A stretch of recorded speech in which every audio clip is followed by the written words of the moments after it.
Kimber compact aluminum stainless. Been working pretty good so far. Let's start out with a silhouette using Freedom ammo at 25 yards. Not a problem. 12-inch hanging. There we go, right to the 8. Here we can. We get the center on the silver silhouette.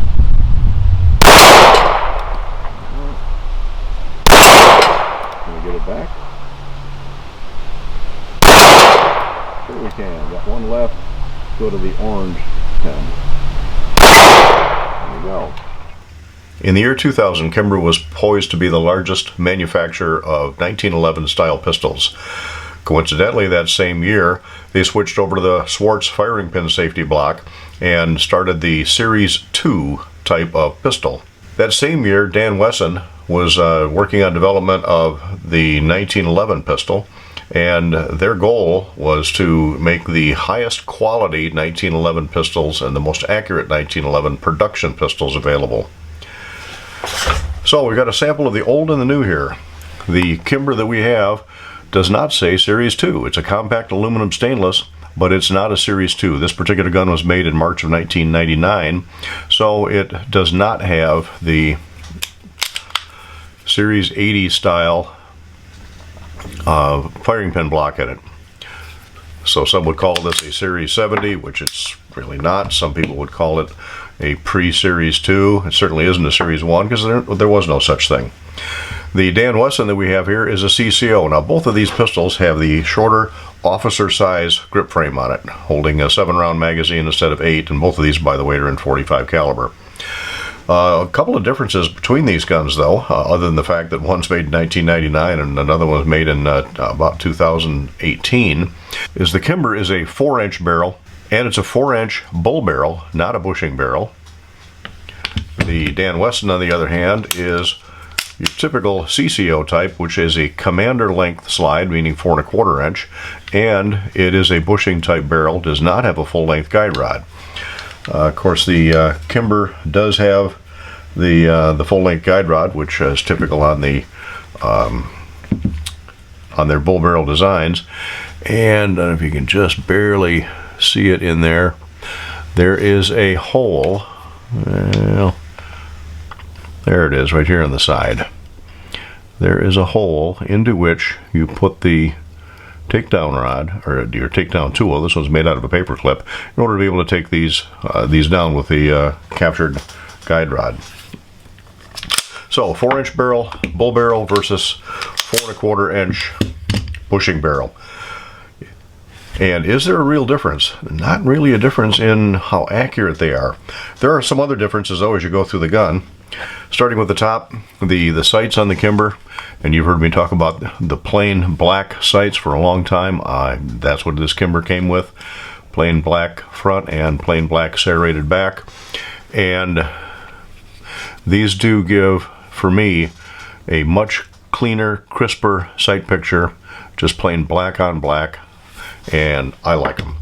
Dan Wesson, on the other hand, comes with a tritium front sight, single dot there, so it's a 3-dot system because it also has tritium rear sights. And you know that these are certainly not my favorite, particularly for accuracy, and you'll see I did have some struggle at 50 yards with this particular gun. So the sights are a little bit different. Of course, the sight radius is just a little bit longer, being a 4 1/4 inch barrel. It's got that extra about 1/4 inch of sight radius. The rear sights on these are drift adjustable for windage, but not adjustable for elevation. Getting down to the grip, there is a difference on these also. The Kimber is plain front. The Dan Wesson has a chain link style pattern on it, and on the back, the Kimber has checkering, and again chain link style carried over to the back of the Dan Wesson.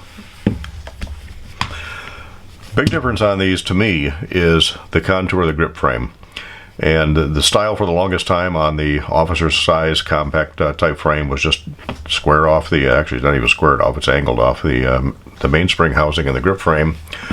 Whereas Dan Wesson has what works better for me anyway, is a rounded mainspring housing. And the way this gun fits in the hand that rounded part definitely makes it a better feel in the hand than does that squared off grip frame or mainspring housing. So very nice touch by Dan Wesson. There should be a different feel on these and different features even, because you can't find this Kimber. Of course, you can't find the series or the pre-series 2s anywhere in the catalog. They don't make them anymore. But the Kimber Compact was their 4-inch barrel, officer-size frame. They don't even list one of those, even though they have about 13 different centerfire series and multiple varieties of guns in each of those series, that plus their custom shop. So I can't find a compact pistol. Now they have their custom is their 5-inch, the Pro is their full-size frame 4-inch, and their Ultra is their compact frame 3-inch barrel. The compact was the 4-inch. And occasionally you can find these online, particularly the compact CDP2, which is their custom defense pistol. Those are going to be running, when you can find them, about $1,100. This particular compact aluminum stainless, particularly in a pre-series 2, you can occasionally find for around the $800, $850 mark. Dan Wesson, on the other hand, by the way, doesn't make the CCO as such anymore. They now have what they call a Vigil CCO. When this particular CCO was in the catalog, it listed for just shy of $1,600, right at the very top end of the Rider's Range Affordable 1911 price bracket. The Vigil CCO goes for just under $13,000, and you can find these generally for right around $1,100 plus or minus. So there is a difference, which means there ought to be a difference in features to some extent. No forward cocking serrations on either gun. Rear cocking serrations are a little bit more pronounced on the Kimber than they are on the Dan Wesson, and there's just a little bit better grip on the Kimber. Oh, and speaking of grips, these are probably not the stock grips. Again, I bought this gun used. In fact, I bought both of these guns used. And I did put some VZ grips on here for a while, and I like them. Dan Wesson, on the other hand, typical, comes with nicely figured wood grips with some stippling where you need the traction. Very, very nice fit on those. Let's see some other similarities and differences. 3-hole trigger on the Kimber, solid trigger on the Dan Wesson. Both of these, however, are adjustable for over travel, and both of these are adjusted, so there is virtually no over travel on them. Magazine release is a difference on these, though. The magazine release on the Kimber is checkered and very pronounced. Very easy to get a good thumb on that to release the magazine. Not quite so pronounced on the Dan Wesson, but still usable, and it's also checkered. So again, that's a good solid fit on it. Let's see. Oh, the slide stop lever, much larger, and just striations on the Dan Wesson, a little smaller, and checkered on the Kimber. Let's see. Safeties, thumb safeties, pretty much the same. There's a slightly different contour on the Dan Wesson than there is on the Kimber. They're both very positive, on and off. It's a little looser. I won't say looser, but it's not quite as tight on the Kimber. But again, this is a well-used gun. I've got a lot of rounds on the pipe of this particular gun. Let's see, we already mentioned the takedown. Oh, one other thing that's important about these is the barrels. And inside, you can see on this one is just it's throated okay, but you can see on the barrel itself is not a ramped barrel, whereas something that you don't find in a lot of 45s is a ramped barrel on the Dan Wesson. Really, really nice touch to have that ramped barrel in there, particularly on an aluminum frame. Although I've got a 1971 vintage Commander that you would have seen all the way back in, what, about part 8 probably, with a lot of rounds to that, a lot of hollow point rounds. And the frame's not chewed up on that, but I have read reports of the aluminum frames getting chewed up by hollow point rounds. That's why it's nice to have the ramped barrel. Guns are pretty similar in weight too. Now both of these hold a magazine with 7 rounds and one in the chamber. So with 8 total rounds of 230 grain ammunition, the Kimber weighs in at 33.1 ounces. The Dan Wesson's a hair heavier at 34.4. Now, part of that is the fact that you've got extra 1/4 of an inch of steel sticking out the front, so that's going to add just a little bit to the weight. Triggers are also a little bit different. The trigger, by the way, both of these guns are safety inspected and unloaded. The trigger on the Kimber breaks regularly at about 4 pounds 11 ounces. However, I don't know if you can see it here or not, but there's just a little bit of a catch right there before you get to the wall, and then a good clean release. See if we get a closer up of that.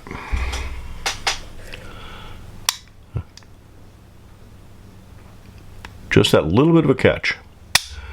Then the release, and nice fairly short reset. So nice trigger on the Kimber. However, the Dan Wesson, 3 pounds 7 ounces regularly. There is about the same amount of take up as you have on the Kimber.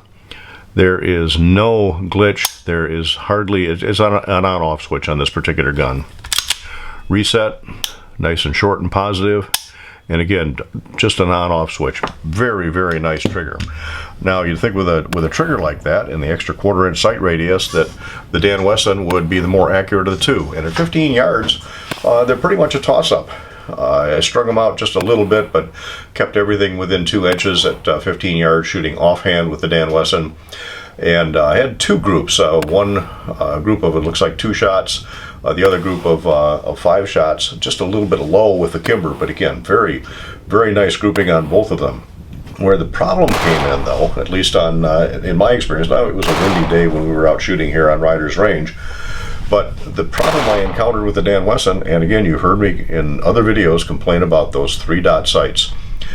Just having a really difficult time getting a good solid sight picture to regularly hit the 12-inch and certainly the 10-inch plates at 50 yards on Riders Range. The Kimber with those black on black sights, much, much nicer. Had better accuracy generally with the Kimber, even though the sight radius is just a hair shorter.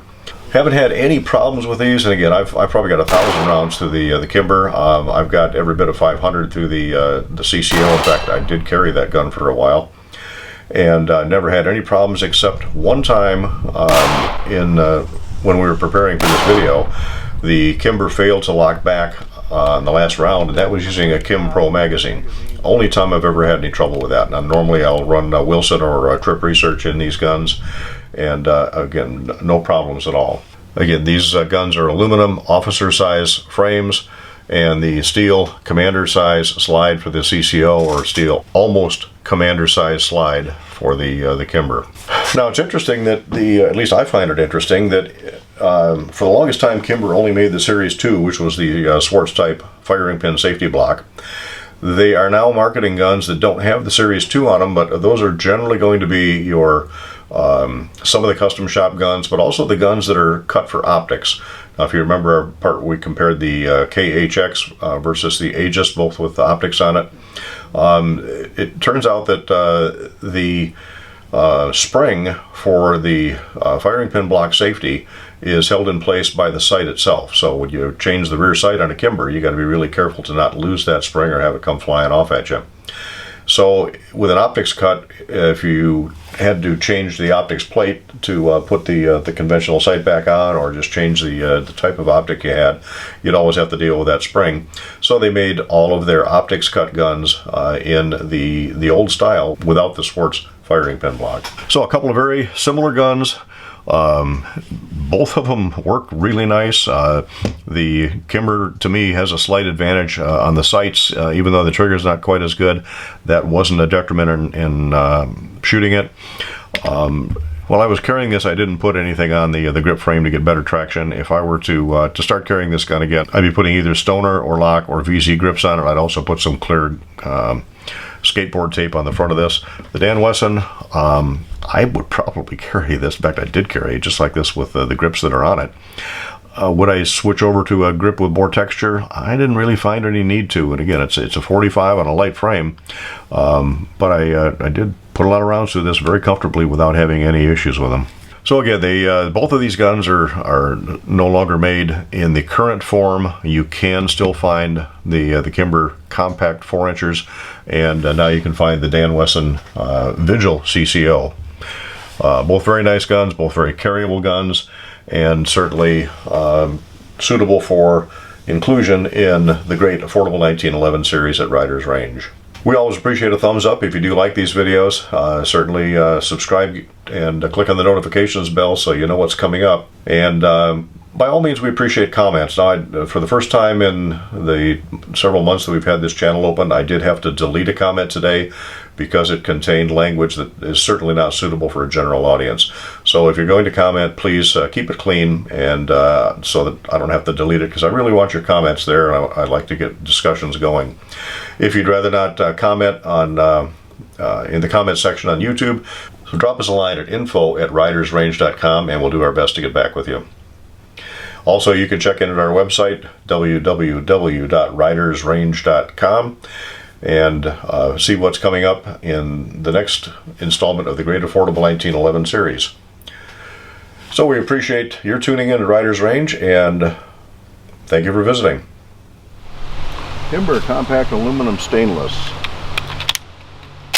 12 yards, shooting Freedom ammunition.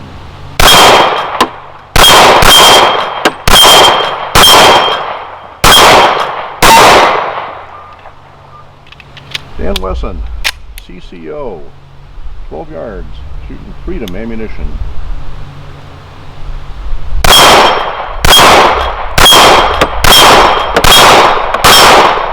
I miss that last one?